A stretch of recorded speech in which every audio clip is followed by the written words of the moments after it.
Hi అండి, నమస్తే. నేను మీ రమ, ది రమ కిచెన్కి స్వాగతం.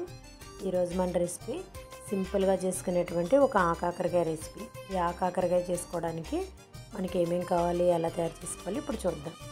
ముందుగా కావాల్సిన పదార్థాలు: కట్ చేసి పెట్టుకున్నటువంటి ఆకాకరకాయ ముక్కలు, కొంచెంగా ఉల్లిపాయ ముక్కలు, పచ్చిమిర్చి. ఇప్పుడు తయారీ విధానం: ముందుగా ఒక ప్యాన్ పెట్టుకుని దాంట్లో కర్రీ సరిపడా ఆయిల్ వేసుకోవాలి. దీంట్లో మనం కట్ చేసి పెట్టుకున్నటువంటి ఉల్లిపాయ పచ్చిమిర్చి ముక్కల్ని యాడ్ చేసుకోవాలి. ఉల్లిపాయ పచ్చిమిర్చి ముక్కల్ని కాసేపు మంట సిమ్లో పెట్టి వేయించుకోవాలి. ఇలా వేగుతూ ఉండగానే దీంట్లో టేస్ట్కి సరిపడా సాల్ట్ వేసుకోవాలి. అలాగే కొంచెంగా పసుపు కూడా వేసి మరి కొంచెం సేపు ఫ్రై చేసుకోవాలి. ఉల్లిపాయ ముక్కలు కొంచెం వేగిన తర్వాత దీంట్లో మనం కట్ చేసి పెట్టుకున్నటువంటి ఆకాకరకాయ ముక్కలు కూడా వేసుకోవాలి. ఆకాకరకాయ ముక్కలు కట్ చేసేటప్పుడు దీంట్లో కొన్ని గింజలు ముదురుగా ఉంటే అటువంటి గింజలు మనం తీసి పడేయాలి. ఈ ముక్కలు వేసిన తర్వాత మంట సిమ్లో పెట్టి మనం కొంతసేపు మూత పెట్టి మగ్గించుకోవాలి.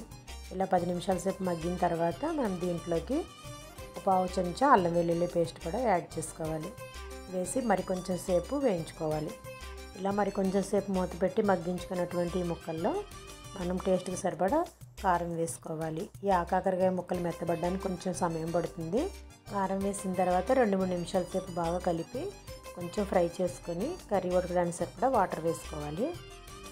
ఇందులో ముక్కలు ములిగేలా వాటర్ వేసుకుంటే సరిపోతుంది.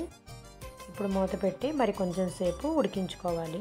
ఇలా ఉడికించుకుంటే ఇందులో వాటర్ అంతా ముక్కలు అబ్జర్బ్ చేసుకొని కర్రీ అనేది రెడీ అవుతుంది.